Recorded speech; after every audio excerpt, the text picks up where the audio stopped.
Russ. Ayo Russ. Ayo Russ. Ayo Russ. Ayo Russ. What's going on, everybody? Welcome back to a brand new edition of Sports Medley, coming at you with Week 1 in the NFL in the books. It's been a minute since I've been able to put out a brand new show, but I'm back. Getting ready to review and give my reaction to the first week of the NFL season. I just want to give a big shout out to everybody who's already supported me throughout this channel, and definitely appreciate all the love and support there. Also, if you guys like this video, do me a favor, like and subscribe, and also share this to all your friends and family, and get the word out there. I'm really going to be putting out brand new videos every week now with the NFL season in full swing. So let's go ahead and get started with today's video.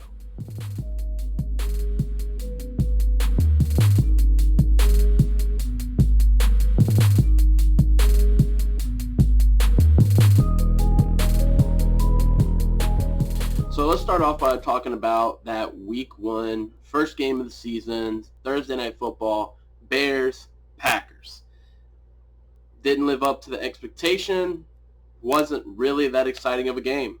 Kind of a dud to start the season, to be honest. I think a lot of people had high expectations for this Bears team, being as that they were this close last year, all from a missed kick from going to the NFC Championship.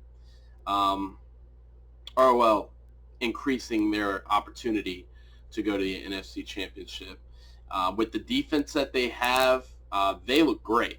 5 sacks on Aaron Rodgers. Anytime you can do that, you're definitely doing something. Quarterback play, definitely questionable after Week 1, especially considering they traded up to get Mitchell Trubisky when they could have had Deshaun Watson or Patrick Mahomes, who looks like he's on his way to a second MVP caliber season. But who knows? Maybe Mitchell Trubisky can get it together. He had a pretty decent season last year. Just wasn't the best showing for him this week. And anytime Aaron Rodgers is on the field, you know that they have an opportunity to win, regardless whether it's a new coach, new system, whatever. Aaron Rodgers is one of the best of all time, begrudgingly that I have to admit that.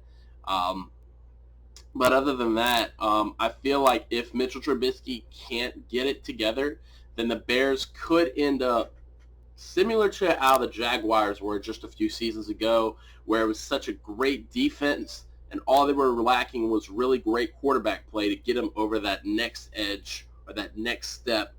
And I see a lot of similarities with this same team here. So hopefully he can right the ship, and it's not the case, but I don't have much faith in that right now. All right, so let's talk about some of these 1 o'clock games. Jaguars go down 40-26 based off of a huge game by Pat Mahomes. Unfortunately, Tyreek Hill is going to be out for a few weeks with a broken clavicle. Same injury that's going to get Nick Foles. I know that a lot of people were expecting huge things from Nick Foles this year. Unfortunately, we won't be able to see them for quite some time because of that extended injury. But hopefully you get better and come back to us soon. Minnesota and Atlanta. Dalvin Cook, huge game, 121 yards, I think, all-purpose, 2 touchdowns on the ground. If he stays like that all year long, I can see him being a top 5 back in the league, no doubt. And huge contract extension for Julio. He came out, he played pretty well. One of the better defenses in the league with Minnesota, so it's to be expected for him to kind of struggle, especially with Xavier Rhodes on him pretty much all game and not allowing a whole lot from Matt Ryan until like the second half. Tennessee and Cleveland. This is the big one. Cleveland, what a disappointment. A lot of people were expecting them to come out and just punch Tennessee in the mouth and keep it going, showing them why they're going to be such a great team this season, and that's not what happened at all. Baker Mayfield came out. He looked pretty good at first, and then all of a sudden he tried to start forcing the ball, threw some interceptions, throwing into double coverage, triple coverage. I mean, it was kind of predictable. And they kind of went away from the run, too. Nick Chubb didn't really carry the ball too often in that game. Tennessee was shutting down the run, but it's unfortunate because I thought that Cleveland was going to be the favorite to win at least AFC North. With that game, I'm not so sure anymore, but I'm not ready to absolutely write them off either. I think they'll be okay. It's just 1 week. Baker Mayfield was quoted saying people are going to throw us in the trash, and that's okay with us because now they are considered to be the underdogs in their minds, which is going to make them want to play even better. And Delaney Walker was quoted as saying, they are who we thought they were. Go ahead and crown them. I mean, Delaney had a big game, so, definitely can go ahead and get by with that one. But I don't know if Tennessee is going to be able to beat people like that all week or all year. It remains to be seen. But they did get the big win over Cleveland in week 1. So hopefully Cleveland can bounce back from that moving forward. Buffalo and New York. Buffalo goes up 17-16 after being down 16-0. So that was a huge comeback win for them. And Le'Veon Bell gets his first touchdown of the season after missing all last year due to a contract dispute. So that was huge to see for him as well.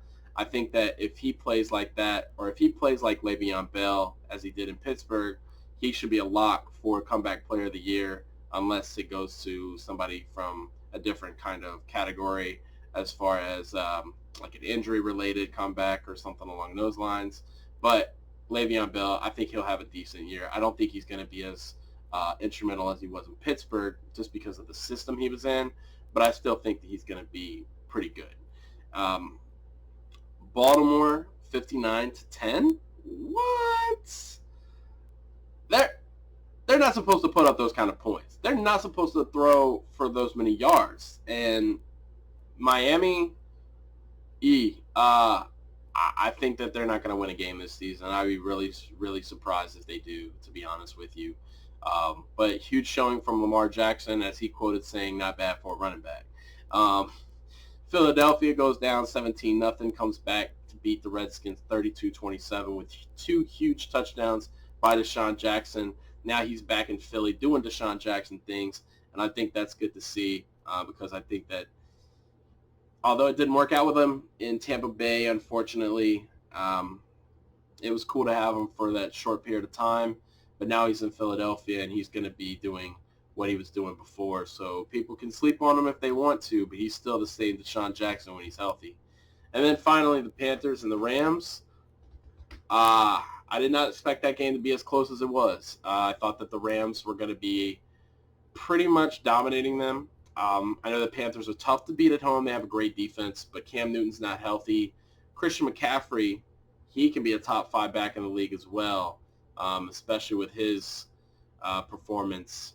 But Todd Gurley might be a long season for him until he gets healthy, just because, that injury, it clearly is still nagging him. And so with the amount of time it's been that he's been injured, I don't know if he's going to be fully healthy this season, especially if they keep playing him. But Malcolm Brown, what a big game in his absence. So that was a huge game for them to be able to come in and keep the win over Carolina, although Carolina tried to make that comeback effort. So now we're going to talk about the second set of games, or the late set of games, rather. To start it off, what a huge game for Jacoby Brissett, getting named the starter after Andrew Luck retires, leading his team to almost victory with an overtime loss to a playoff contender team of the Chargers, who were led by Austin Eckler with a huge day in absence of the contract disputing Melvin Gordon. Unfortunately for Melvin, with an outburst like that, doesn't look too good for your chances of landing that contract, big fella. But I'm sure that some team will definitely need you if the Chargers do not give any kind of ground on the contract dispute. But, I mean, Melvin Gordon, he's a dog. So, like I said, I'm sure somebody will use him in the way that he can be. I predict that it may be like a Le'Veon Bell type situation where he may sit out the whole season. Obviously, I don't hope that happens, but I would not be surprised by it. The Seahawks, man, I thought that they were going to steamroll the Bengals, and the Bengals took it to them. John Ross, 2 huge touchdowns, over 50 yards, $150 on the day, and kind of made the Seahawks secondary look kind of foolish. But Chris Carson, with his running style, I think that he's good enough to lead the Seahawks the rest of the way. The defense just needs to get a little better. Of course, you got Danger Russ back there, so I think they'll be okay moving forward. Dak Prescott. Look, man, if you play like that every week against defenses that are kind of legit, because let's be honest, the Giants are not a good defense, but if he plays like that, I will have no quarrel with any kind of contract talks about Dak Prescott. He played out of his mind. 400 yards, 4 touchdowns, perfect passer rating, and just looked like one of the best QBs in the league. I mean, he's got weapons now with Michael Gallup going over 100 yards, Randall Cobb having a touchdown, Amari Cooper going over 100. And Zeke wasn't even really used because of his time away and just coming back from getting that contract all taken care of. He wasn't even needed, and they absolutely dominated the Giants. Even with Saquon going over 100 yards, they couldn't really do much on their side of the ball to score. So the Cowboys, they're going to be hurting this year, or they're going to be dangerous this year for sure. Now moving on to my Bucks. It's unfortunate. I thought we were going to have a big day. I thought Jameis was going to have a big day, and that's not what happened. San Francisco's defense kind of kept us at bay. 3 picks, 2 pick sixes, and we lost. It's okay. It's week 1. I'm not going to overreact yet, but we got to have better quarterback play. We got to have better play as a team all the way around. Definitely some bright flashes from the defense. They looked a lot better than they have in years past, but we got to play better on all ends of the field. I still think that Jimmy G, on the other hand, is one of the most overrated quarterbacks that there are, but it remains to be seen whether or not that'll be the case moving forward. Kyler Murray, huge game for him. Didn't start off so well, but what a way to mature throughout that game. Lead his team back to tie it, to go to overtime, and to keep that tie. I know that ties are probably the worst things in professional sports, but for that case, I think it was a win for him, considering how he played to start the game and how he finished. I'm excited to see how things transition moving forward. And what a huge day for the rookie tight end for the Lions, TJ Hawkinson. I think that he's going to be a stud this season, and he could also possibly be a runner for the Rookie of the Year.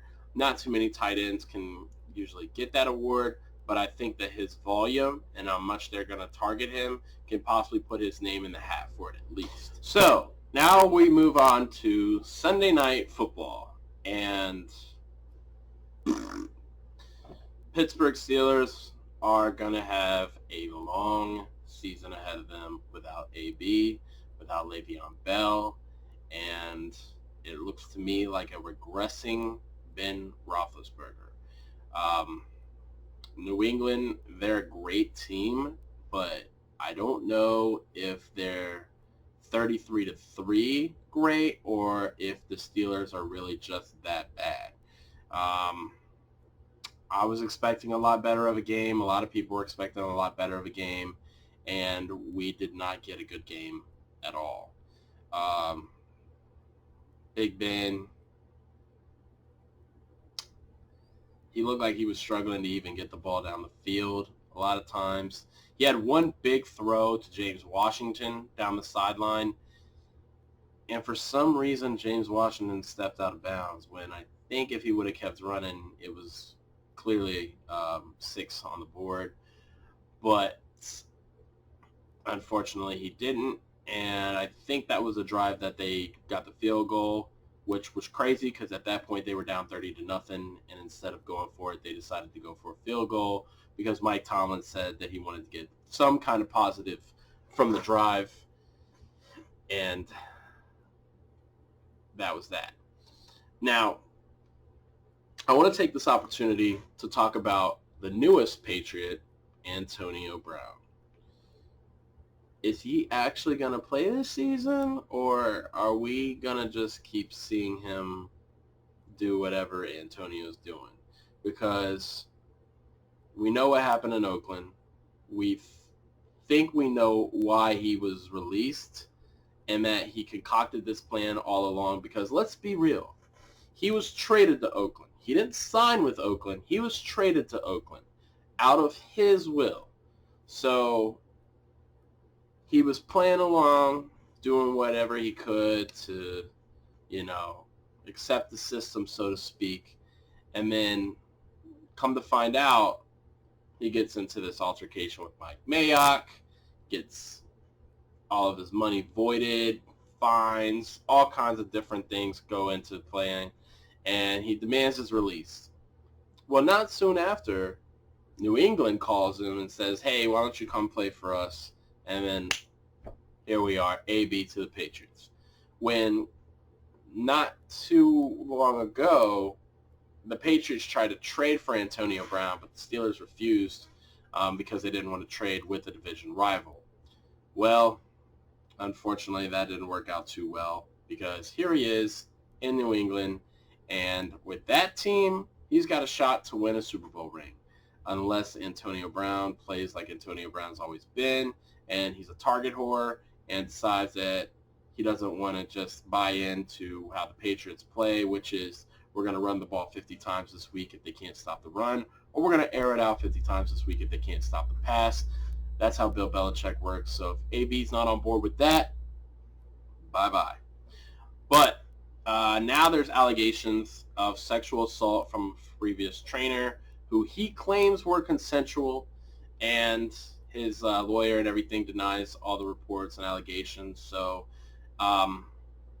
that is definitely a topic that remains to be on high watch, because if that turns out to be an issue, then he could land on the exempt list, which we will not see Antonio Brown play this season. So definitely something to keep an eye on there, and hopefully we get to see AB play. I'd really like to see him play with Tom Brady. Probably be the best receiver Tom Brady's played with since Randy Moss, and who knows what those two could do together if they're in connection and in sync. So now we move on to the best game of the week, in my opinion, which was Monday Night Football between the Texans and the Saints, and that was a way to cap off the week. Deshaun Watson was huge in that game, but Drew Brees is no slouch. He's still one of the best to do it, and probably going to have multiple records when this season's all said and done. But what a game for the Texans offense, and DeAndre Hopkins just cementing himself as the number one receiver in the league. Don't at me on that, because he is ridiculous. Carlos Hyde, everybody knew when Lamar Miller went down that they were going to do something with running back because they have nobody. But what do? They go out and get two guys. They get Duke Johnson and they get Carlos Hyde. And Carlos Hyde is going to have a good year with Houston, I feel like, as their bell cow, because he's finally going to get that chance to play with a team that's going to use him in the way that he should be used, as he started to get used last year in Cleveland until they shipped him off to Jacksonville, which made no sense. But that's neither here nor there. And then Duke Johnson coming out the backfield, we see how dangerous he can be. But of course, when you have DeAndre Hopkins, Will Fuller, and now Kenny Stills to the mix, that's a team that's going to be right there, ready to take the division. And I feel like they can probably run away with the division, in all honesty. Coming into New Orleans and competing with New Orleans like that, what a huge kick from Will Lutz to win the game. 58 yards in the dome. 37 seconds, you just can't give Drew Brees enough time like that, especially going prevent defense. That was horrible, but what a great game. And then congratulations to the Oakland Raiders getting their first win of the season over a rival Denver Broncos, who looked like they were kind of just trying to find their way the whole game. Joe Flacco looks like he's going to struggle this season, and those receivers don't really look like they're too much of help for him, dropping wide open touchdown passes. And didn't really look like they wanted to use Phillip Lindsay a whole lot, which kind of is upsetting because he was so good last year. But hopefully they'll open it up a little bit more as the season goes on. But that was huge for Oakland to get that win, especially with all the AB drama that went down. And Josh Jacobs is going to be an animal this season. You want to talk about Rookie of the Year, you want to talk about Josh Jacobs. I think that he's also going to put his name in the hat if he's continued to be used like that all season long. Now, I don't think Derek Carr is going to be, daggone near perfect every week. But that was a great game for him in week 1 and a huge statement win for the Raiders coming in and doing what they did in that game. Unfortunately, they have a huge injury to the rookie, Jonathan Abram. Looks like he hurt his shoulder and he's going to be out all year. So a little bit of bad news to go with the good. But I'm excited to see what the Raiders can do now with Season 2 in the Gruden system. And that's going to do it this week, guys. I appreciate you coming in once again, checking out the Week 1 reaction results video. Let me know what you guys think in the comments section below. And also follow my Twitter. And don't be a stranger. Let me know if you have any comments, suggestions, or if you just want to talk football. I'm always here for it. So thanks again for checking it out, guys. It's been Don Lane with Sports Medley. Peace.